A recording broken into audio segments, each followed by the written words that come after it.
আসসালামু আলাইকুম।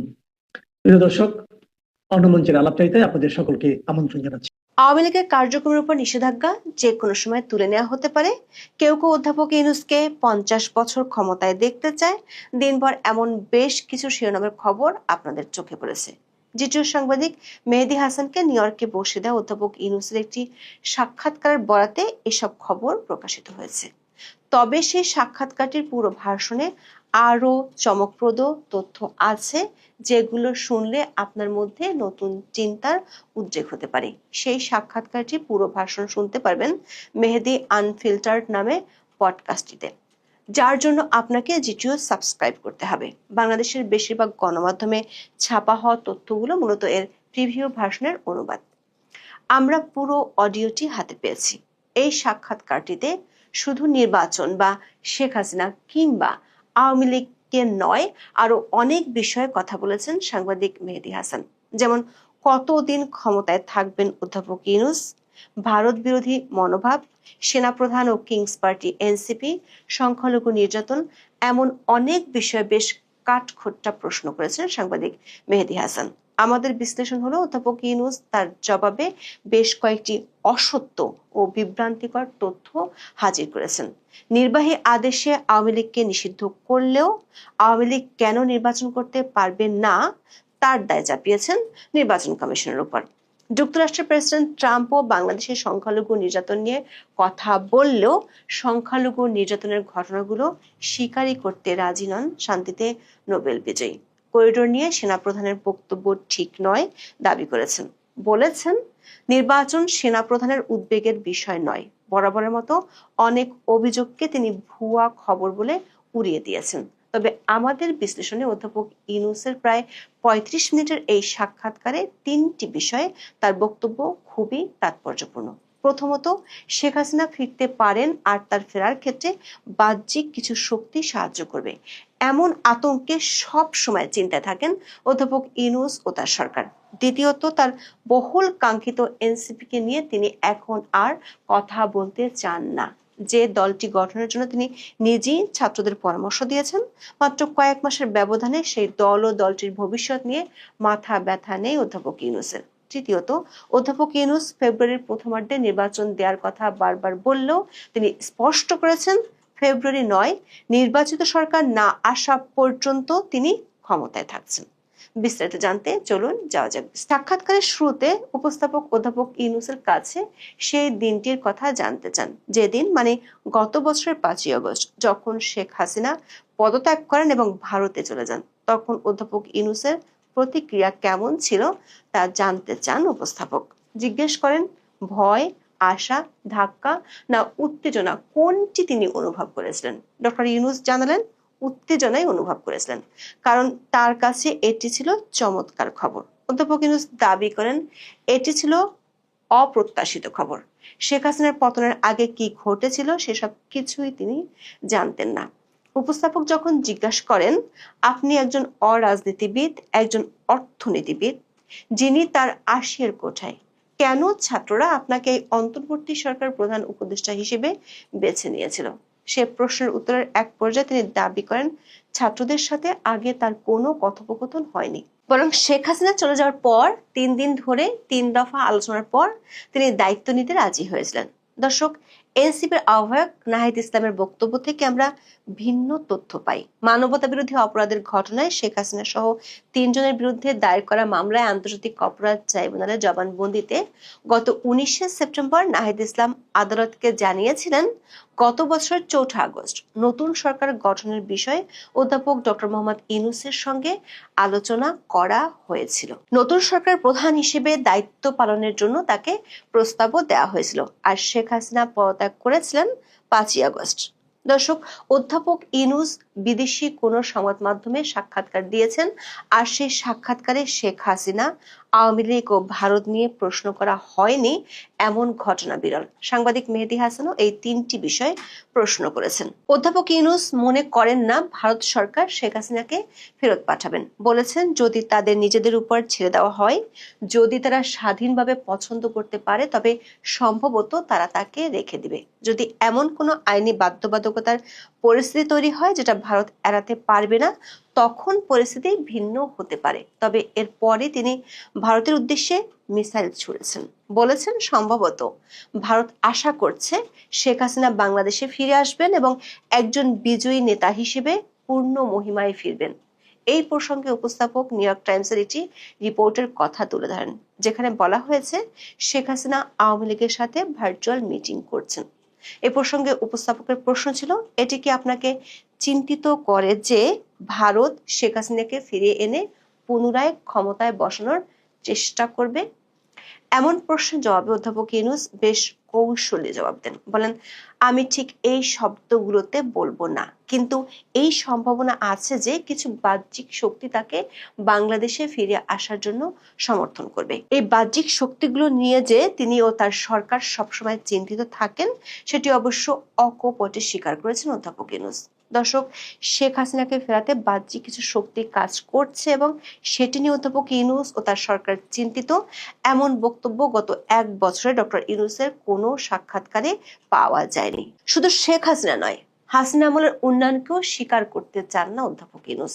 সাংবাদিক মেহেদী হাসান অন্তর্বর্তী সরকার আমলে অর্থনীতির দুরবস্থার প্রসঙ্গ তুলে ধরেন, জিজ্ঞেস করেন, বাংলাদেশের অর্থনীতি অনেকে বলছেন প্রবৃদ্ধি মন্থর হচ্ছে, হাসিনার অধীনে যতটা ভালো ছিল ততটা ভালো করছে না। অধ্যাপক ইউনূস স্পষ্ট বলেছেন, বাংলাদেশের অর্থনীতিতে হাসিনার অধীনে যে সমস্ত তথ্য পেয়েছেন তা সবই মিথ্যা, তৈরি করা। উপস্থাপক পাল্টা প্রশ্ন করেন, এজন্য আপনি বিশ্বাস করেন না যে গত এক দশক ধরে অর্থনীতির উন্নতি হচ্ছে? অধ্যাপক ইউনূসের সরাসরি জবাব, তিনি বিশ্বাস করেন না। উপস্থাপককেও পরামর্শ দেন যেন তিনিও গ্রহণ না করেন।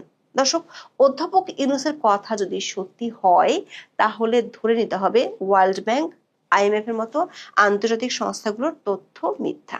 2009 সাল থেকে 2024 সালের মধ্যে বাংলাদেশের মাথাপিছু জিডিপির বাড়ার তথ্য জলজল করছে ওয়ার্ল্ড ব্যাংকের ওয়েবসাইটে। শুধু বাড়েনি, ব্যাপক হারে বেড়েছিল।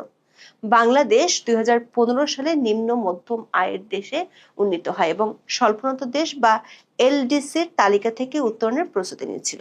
IMF এর তথ্য অনুযায়ী জিডিপি প্রবৃদ্ধির হার 2023 সালে 5.78%, আর শেখ হাসিনার পতনের পর সেটি হয়ে যায় 4.2%। সাংবাদিক মেহেদী হাসান আওয়ামী লীগের কার্যক্রম নিষিদ্ধ করার বিষয়ে যৌক্তিকতা নিয়ে অধ্যাপক ইউনূসকে প্রশ্ন করেন। তিনি প্রসঙ্গক্রমে অর্থনীতিতে নোবেল বিজয়ী অমর্ত্য সেনের সমালোচনার কথা তুলে ধরেন। দর্শক, গত মার্চে প্রেস ট্রাস্ট অফ ইন্ডিয়া বা PTI কে দেয়া এক সাক্ষাৎকারে অমর্ত্য সেন আওয়ামী লীগকে নিষিদ্ধের ব্যাপারে সতর্ক করে বলেছিলেন, এই ধরনের পদক্ষেপের ফলে অন্যান্য দলগুলো আওয়ামী সরকারকে যে ভুলের জন্য অভিযুক্ত করেছে তার পুনরাবৃত্তি ঘটবে। এর জবাবে অধ্যাপক ইউনূস অমর্ত্য সেনের সমালোচনাটি ভুল বলে মন্তব্য করেছেন। তিনি বলেন, আওয়ামী লীগকে নিষিদ্ধ করা হয়নি, এমনকি নিবন্ধনও স্থগিত করা হয়নি, শুধু কার্যক্রম স্থগিত করা হয়েছে, যার অর্থ হলো দলটি কোনো রাজনৈতিক কার্যকলাপ করতে পারবে না। দর্শক, কার্যক্রম নিষিদ্ধ থাকার কারণে বাংলাদেশের নির্বাচন কমিশন গত মে মাসে জানিয়ে দিয়েছিল আওয়ামী লীগ আর নির্বাচনে অংশগ্রহণের সুযোগ পাচ্ছে না। দলটির রাজনৈতিক কার্যক্রম নিষিদ্ধ এবং নির্বাচন কমিশনের নিবন্ধন স্থগিত রয়েছে। এ কারণে দলটি বর্তমানে নির্বাচনে অংশ নিতে পারবে না। অথচ অধ্যাপক ইউনূস সাক্ষাৎকারে বললেন ভিন্ন কথা। দলের কার্যক্রম নিষিদ্ধ থাকলে একটি দল কিভাবে থাকে, এই সমীকরণ মিলছিল না উপস্থাপক মেহেদী হাসানের কাছে। তাই তিনি জিজ্ঞেস করেন, দল হিসেবে কি আওয়ামী লীগ এখনো আছে? উত্তরে অধ্যাপক ইউনূস দাবি করেন, আওয়ামী লীগ দল হিসেবে এখনো আছে, কিন্তু আপাতত কার্যক্রম স্থগিত করা হয়েছে। এমনকি আওয়ামী লীগের নিষেধাজ্ঞা যে কোনো সময় তুলে দেওয়ার সম্ভাবনার কথাও জানান। বলেন, যে কোনো সময় এই নিষেধাজ্ঞা তুলে দেওয়া যেতে পারে। বিষয়টি আরো পরিষ্কার হওয়ার জন্য সাংবাদিক মেহেদী হাসান জিজ্ঞেস করেন, স্থগিতাদেশ তুলে নেওয়া যেতে পারে, এটা একটা সম্ভাবনা, কিন্তু তারা নির্বাচনে অংশ নিতে পারবে না। নির্বাচনে অংশগ্রহণ থেকে একদল লোকে নিষিদ্ধ করা কিভাবে গণতান্ত্রিক হতে পারে? এমন প্রশ্নে অধ্যাপক ইউনূস তার আগের কূটনৈতিক ও প্যাঁচ কষা জবাব থেকে সরে এসে দায়ভার চাপান নির্বাচন কমিশনের উপর। বলেন, এটা নির্বাচন কমিশন সিদ্ধান্ত নিয়েছে, তারা পার্টির সম্ভাবনা এবং বৈশিষ্ট্য দেখেছে যা পুরো নির্বাচনে ব্যাঘাত ঘটাবে। অথচ নির্বাচন কমিশন একাধিকবার বলেছে সরকার নির্বাহী আদেশে কার্যক্রম নিষিদ্ধ করায় দলটির নিবন্ধন ও প্রতীক স্থগিত করা হয়েছে। বাংলাদেশের ইতিহাসের সবচেয়ে পুরাতন দল আওয়ামী লীগ। উপস্থাপকের মনে আশা ছিল দলটির যে লাখ লাখ সমর্থক বাংলাদেশে আছে সেটি নিশ্চয়ই অধ্যাপক ইউনূস অস্বীকার করবেন না, কিন্তু অধ্যাপক ইউনূস লক্ষ লক্ষ বলতে নারাজ। তবে এই প্রসঙ্গে অধ্যাপক ইউনূস যে উত্তর দিয়েছেন সেটি বোঝার সক্ষমতা কোনো ভাষাবিদেরই নেই। একবার বলেছেন বাংলাদেশে আওয়ামী লীগের সমর্থক গোষ্ঠী আছে, পরক্ষণেই বলছেন তাদের কোনো সমর্থন নেই, কারণ আওয়ামী লীগের যারা সমর্থক তাদের কোনো আওয়াজ নেই। অথচ গত এক মাসে বাংলাদেশের গণমাধ্যমগুলোতে প্রতিদিনই শিরোনাম হচ্ছে আওয়ামী লীগ ও এর অঙ্গ সংগঠনগুলোর মিছিলের খবর। গত এক বছরে দলটির 44,000 নেতাকর্মীকে গ্রেপ্তার করা হয়েছে। আওয়ামী লীগের সমর্থক গোষ্ঠীর নেই দাবি করা অধ্যাপক ইউনূস পরক্ষণেই জানালেন আওয়ামী লীগের ভোটার থাকার কথা। বলেছেন তারা ভোটার হিসেবে ভোট দিতে পারে, তারা বৈধ ভোটার, তবে অনেক প্রতিযোগী আছে, তারা তাদের নিজেদের বেছে নেবে, শুধু লেভেল থাকবে না, যার অর্থ হলো আওয়ামী লীগ নির্বাচনে থাকবে না। কেন আওয়ামী লীগ নির্বাচনে থাকবে না এর কারণ হিসেবে অধ্যাপক ইউনূস যুক্তি দিয়েছেন দলটি একটি রাজনৈতিক দল হিসেবে আচরণ করছে না। সাংবাদিক মেহেদী হাসান নির্বাচন নিয়ে বেশ কিছু কড়া প্রশ্ন করেছেন। বিশেষ করে নির্বাচন এত দেরিতে হচ্ছে কেন সেই প্রশ্নে তিনি ছিলেন নাছোড়বান্দা। কিছুদিন আগে ঘটে যাওয়া অভ্যুত্থানের পর নেপালের অন্তর্বর্তী সরকার প্রধান সুশীলা কার্কি মাত্র 6 মাসের মধ্যে নির্বাচন করার প্রতিশ্রুতি দিয়েছেন। সে রেফারেন্স টেনে উপস্থাপকের প্রশ্ন ছিল কেন বাংলাদেশে নির্বাচন হতে 18 মাস লাগবে। দর্শক, অধ্যাপক ইউনূস এ প্রশ্নের উত্তরে যা বলেছেন তাতে বিস্ময়ের কোনো সীমা থাকে না। উপস্থাপকের উদ্দেশ্যে তিনি বলেছেন, আপনি বলেছেন যে লোকেরা বলছে এত সময় কেন লাগছে, আবার এমন লোকও আছে যারা বলে যে 5 বছর থাকুন, 10 বছর থাকুন, 50 বছর থাকুন, তাই লোকেরা সব ধরনের কথাই বলছে, আপনি থাকুন, নির্বাচনের কি দরকার। অধ্যাপক ইউনূসের ভাষায় এই যে যারা তাকে 50 বছর ধরে ক্ষমতায় দেখতে চান তারা আসলে সুশাসন দেখতে চান, দুর্নীতিমুক্ত শাসন দেখতে চান। দর্শক, মবের রাজ্য হিসেবে স্বীকৃতি 1 বছরের মধ্যে পেয়ে গেছে বাংলাদেশ। আর তার সরকার একাধিক উপদেষ্টার বিরুদ্ধে এরই মধ্যে দুর্নীতি আর অনিয়মের খবর গণমাধ্যমে বড় বড় হেডলাইন হয়েছে। আর নিয়োগকর্তাদের চাঁদাবাজের খবর এখন বেশ গা সওয়া হয়ে গেছে। অবশ্য পুলিশ হত্যা, আওয়ামী লীগের নেতাকর্মীদের হত্যা, ডাকাতি ও অপহরণ বাড়ার তথ্য উপস্থাপক হাজির করলেও অধ্যাপক ইউনূস দাবি করেছেন অপরাধ নিয়ন্ত্রণে আছে। যদিও আপনি যদি পুলিশ সদর দপ্তরের ওয়েবসাইটে দেওয়া অপরাধের পরিসংখ্যান দেখেন সেখানে পাবেন ভিন্ন চিত্র। নেপালের প্রসঙ্গ টেনে অধ্যাপক ইউনূস নিজের মতো করে অদ্ভুত যুক্তি দাঁড় করিয়েছেন।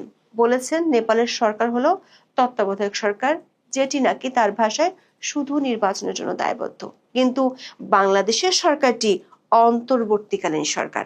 দর্শক, এরশাদের পতনের পর বাংলাদেশে অন্তর্বর্তীকালীন সরকার গঠিত হয়েছিল বিচারপতি শাহাবুদ্দিন আহমেদের নেতৃত্বে। সেই সরকার 3 মাসের মধ্যে বাংলাদেশের ইতিহাসের অন্যতম একটি অবাধ, সুষ্ঠু ও নিরপেক্ষ নির্বাচনের আয়োজন করেছিল। এমনকি যে এরশাদের বিরুদ্ধে তখন এত অভিযোগ করেছিল সেই এরশাদ তখন নির্বাচনে অংশ নিয়েছিলেন। দর্শক, অধ্যাপক ইউনূসের বক্তব্যে জনমত বা রাজনৈতিক দলগুলোকে নিয়ে এক ধরনের তুচ্ছ তাচ্ছিল্যের আভাস পাওয়া গেছে। তিনি বলেছেন তিনি ও তার সরকার কতদিন থাকবে সেটি কেউ নির্ধারণ করেনি। খুব পরিষ্কারভাবে বলেছেন তারা কতদিন থাকবেন সেটা তাদের সিদ্ধান্ত। বাংলাদেশের সেনাপ্রধান জেনারেল ওয়াকারুজ্জামান সংবাদ মাধ্যমে সাক্ষাৎকার দিয়ে বলেছিলেন তিনি 2025 সালের ডিসেম্বরের মধ্যে নির্বাচন চান। সে কথা স্মরণ করিয়ে দিয়ে সাংবাদিক মেহেদী হাসান বলেন, বাংলাদেশের স্থানীয় সংবাদ মাধ্যমের খবর অনুযায়ী জেনারেল ওয়াকার অধ্যাপক ইউনূসের সরকারের প্রস্তাবিত অনেক উদ্যোগেরও বিরোধিতা করেন, যার মধ্যে মিয়ানমারের প্রস্তাবিত নতুন মানবিক করিডোরও অন্তর্ভুক্ত ছিল। দর্শক, সেনাবাহিনীর একটি অভ্যন্তরীণ মিটিং এর খবর বাংলাদেশের গণমাধ্যমে ছাপা হয়েছিল। সেখানে বলা হয়েছিল কেবল জনগণের দ্বারা নির্বাচিত একটি রাজনৈতিক সরকারই করিডোরের মতো সিদ্ধান্ত নিতে পারে। এ বিষয়ে অধ্যাপক ইউনূসের মত জানতে চেয়েছিলেন উপস্থাপক। তবে অধ্যাপক ইউনূস এ বিষয়ে বিতর্কে যেতে চাননি। বলেছেন জেনারেল ওয়াকার কি বলতে চেয়েছিলেন তা নিয়ে তিনি উত্তর দিতে পারেন না। তবে করিডোর নিয়ে কোনো আলোচনা হয়নি বলে দাবি করেছেন শান্তিতে নোবেল বিজয়ী অধ্যাপক ইউনূস। বলেছেন করিডোরের কোনো প্রশ্নই নেই, করিডোর নিয়ে কেউ কথা বলেনি, তিনি কোথা থেকে এটা তুলে এনে কথা বলেছেন। যদিও অন্তর্বর্তী সরকারের পররাষ্ট্র উপদেষ্টা তৌহিদ হোসেন বলেছিলেন, করিডোরের বিষয়ে সরকার নীতিগত সিদ্ধান্ত নিয়েছে। করিডোর প্রসঙ্গে জেনারেল ওয়াকারের মন্তব্যের জবাব না দিলেও নির্বাচন প্রসঙ্গে জেনারেল ওয়াকারের মন্তব্যের জবাব অধ্যাপক ইউনূস দিয়েছেন। বলেছেন, নির্বাচন সেনাপ্রধানের উদ্বেগের বিষয় নয়, এটি সরকারের উদ্বেগের বিষয়। দর্শক, সাক্ষাৎকারটি শুনলে আপনার মনে প্রশ্ন দেখা দিতে পারে, কিংস পার্টি বলে খ্যাত এনসিপি নিয়ে কি অধ্যাপক ইউনূসের মোহ কেটে গেছে? দর্শক, গত জানুয়ারির শেষ দিকে ব্রিটিশ সংবাদ মাধ্যম ফিনান্সিয়াল টাইমসের প্রধান বৈদেশিক বিষয়ক ভাষ্যকার গিজিয়ান রাকমানের উপস্থাপনায় একটি পডকাস্টে কথা বলেছিলেন অধ্যাপক ইউনূস, যেটি রাকমান রিভিউতে প্রকাশ হয়। সেই সাক্ষাৎকারে অধ্যাপক ইউনূস দাবি করেছিলেন তিনি ছাত্রদের দল গঠন করতে বলেছিলেন। কিন্তু গত কয়েক মাসে পরিস্থিতি যে পাল্টে গেছে সেটি বোঝা গেল সাংবাদিক মেহেদী হাসানের সাথে অধ্যাপক ইউনূসের কথোপকথনে। নাহিদদের দল ও দলটির ভবিষ্যৎ নিয়ে এখন আর কোনো মন্তব্য করতে চান না। 2007 সালে রাজনৈতিক দল গঠনে ব্যর্থ হওয়া অধ্যাপক ইউনূস উপস্থাপককে বলেছেন, এ বিষয়ে তার মন্তব্য করা উচিত নয়, কারণ এটাকে কোনো নির্দিষ্ট রাজনৈতিক দলের পক্ষে কিছু বলা হিসেবে বিবেচনা করা হবে। সেটি হলে তিনি হয়ে যাবেন পক্ষপাত দুষ্ট। এই সময় সাংবাদিক মেহেদী হাসান খোঁচা দিতেও ছাড়েননি। বলেছেন, আপনি কেবল আওয়ামী লীগ সম্পর্কে মন্তব্য করতে ইচ্ছুক। সেই খোঁচাটি বুঝতে না পেরে স্বীকার করেছেন বিষয়টি। সাংবাদিক মেহেদী হাসান ঘুরিয়ে পেঁচিয়ে তুলে ধরেন এনসিপি অধ্যাপক ইউনূসের কিংস পার্টি কি না। অবশ্য অধ্যাপক ইউনূস এটাকে পাবলিকের অনুমান বলেই দাবি করেছেন, কিন্তু তারপর যা বলেছেন তাতে বোঝা যায় যমুনার জল বহু দূর গড়িয়েছে। অধ্যাপক ইউনূসের কাছে এনসিপি সেই আগের এনসিপি নেই। নাহিদ, হাসনাত, সার্জিসরা আগের মতো অতটা গুরুত্বপূর্ণ নন। এনসিপি নিয়ে তিনি আর কিছুই বলতে চান না। সাক্ষাৎকারে অন্তর্বর্তী সরকার আমলে বাংলাদেশে হিন্দু ও সংখ্যালঘুদের উপর নির্যাতন নিয়ে প্রশ্ন করা হয় অধ্যাপক ইউনূসকে। উপস্থাপক জানান, গত নভেম্বরে বাংলাদেশের প্রায় 30,000 হিন্দু অন্তর্বর্তী সরকারের বিরুদ্ধে তাদের সম্প্রদায়ের উপর হাজার হাজার হামলার অভিযোগ তুলে প্রতিবাদ করতে জড়ো হয়েছিল। ডোনাল্ড ট্রাম্পও সেই সময় মন্তব্য করেছিলেন এবং বাংলাদেশের সহিংসতাকে বর্বর বলে অভিহিত করেছিলেন। এমন তথ্যকে অধ্যাপক ইউনূস ভুয়া বলে উড়িয়ে দিতে চেয়েছিলেন। তখন সাংবাদিক মেহেদী হাসান স্মরণ করিয়ে দেন, এমনকি ডোনাল্ড ট্রাম্পের যে কথা আমি উদ্ধৃত করেছি তারপর আপনি ভুয়া খবর বললেন। উত্তরে অধ্যাপক ইউনূস ডোনাল্ড ট্রাম্পের বাংলাদেশ সম্পর্কে জানার পরিধি নিয়ে সন্দেহ প্রকাশ করেন। অধ্যাপক ইউনূস বরাবরের মতোই বাংলাদেশে হিন্দু বিরোধী সহিংসতাকে হিন্দু মুসলিম দুই প্রতিবেশীর কার্যা হিসেবে দেখার চেষ্টা করেছেন। দর্শক, দেশীয় বিদেশি সংবাদ মাধ্যমে অন্তর্বর্তী সরকার আমলে যে হিন্দুদের উপর নির্যাতন বেড়েছে সেটি নিয়ে অসংখ্য প্রতিবেদন প্রকাশিত হয়েছে। 2024 সালের 24শে সেপ্টেম্বর দৈনিক প্রথম আলোতে প্রকাশিত এক প্রতিবেদনে দেখানো হয়, গত বছরের 5 থেকে 20 আগস্ট পর্যন্ত হামলায় সংখ্যালঘু সম্প্রদায়ের অন্তত 1068টি ঘরবাড়ি ও ব্যবসা প্রতিষ্ঠান ক্ষতিগ্রস্ত হয়। এমনকি জাতিসংঘের মানবাধিকার কমিশনের যে তদন্ত রিপোর্টের রেফারেন্স সরকার নানা জায়গায় উপস্থাপন করে থাকে, সেখানেও হিন্দুদের উপর নির্যাতনের ভয়াবহ চিত্র তুলে ধরা হয়েছে। মার্কিন যুক্তরাষ্ট্রের ফেডারেল সংস্থা কমিশন অন ইন্টারন্যাশনাল রিলিজিয়াস ফ্রিডমের 2025 সালের বার্ষিক প্রতিবেদনে বলা হয়েছে, ধর্মীয় সংখ্যালঘুদের উপর ক্রমাগত হামলার মধ্য দিয়ে বাংলাদেশে ধর্মীয় স্বাধীনতার পরিস্থিতির অবনতি হয়েছে। বাংলাদেশের মিডিয়া, সাংবাদিকদের এবং বাক স্বাধীনতার উপর দমন-পীড়ন চালানোর জন্য সন্ত্রাসবিরোধী আইন ব্যবহার করার জন্য জনগণ অন্তর্বর্তীকালীন সরকারের সমালোচনা করেছে, যারা বলছে বাংলাদেশে বাক স্বাধীনতার ক্ষেত্রে আপনি বিপজ্জনক পথে যাচ্ছেন। উপস্থাপক এমন প্রশ্ন করেন অধ্যাপক ইউনূসকে। অধ্যাপক ইউনূস অবশ্য তার প্রেস সচিবের মতোই দাবি করেছেন তার সরকারের আমলে বাংলাদেশের প্রেস সবচেয়ে স্বাধীন। উপস্থাপক প্রশ্ন রাখেন, তাহলে শেখ হাসিনা যে সন্ত্রাসবিরোধী আইনটির অপব্যবহার করেছিলেন, যা এখন লোকেরা বলছে আপনার সরকারও ব্যবহার করছে, সেটি কেন বাতিল করছেন না? দর্শক, এখানে অধ্যাপক ইউনূস তথ্য বিকৃতির আশ্রয় নিয়েছেন। বর্তমান সরকার শুধু সন্ত্রাস দমন আইনটি ব্যবহারই করছে না, বরং আওয়ামী লীগের কার্যক্রম নিষিদ্ধের জন্য এই আইনটিতে সংশোধনীও এনেছে। অধ্যাপক ইউনূস আইনটি ব্যবহারের পিছনে অদ্ভুত যুক্তি দিয়েছেন।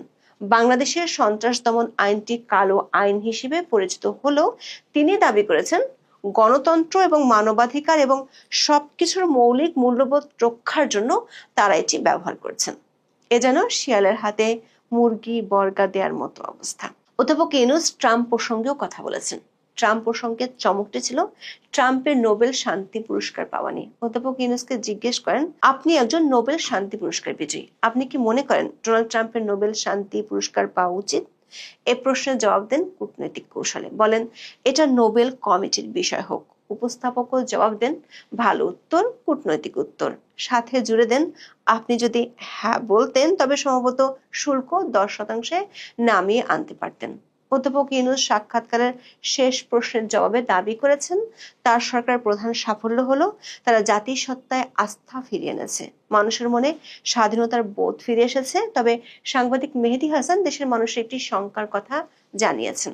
অধ্যাপক ইউনূসকে বলেছেন, একটি সরকার ক্ষমতাচ্যুত হয়, বিপ্লবী পরবর্তী সরকার আসে এবং কয়েক বছর পরে লোকেরা বলে তারা পুরনো সরকারের মতোই, তারা একই কাজ করছে, ক্ষমতা তাদের মাথায় চড়েছে। প্রশ্ন হলো, এই সত্যটি দেশের বাইরের একজন সাংবাদিক বুঝতে পারলেও অধ্যাপক ইউনূসের সরকার বুঝতে পারছে না কেন? এখন এ পর্যন্ত।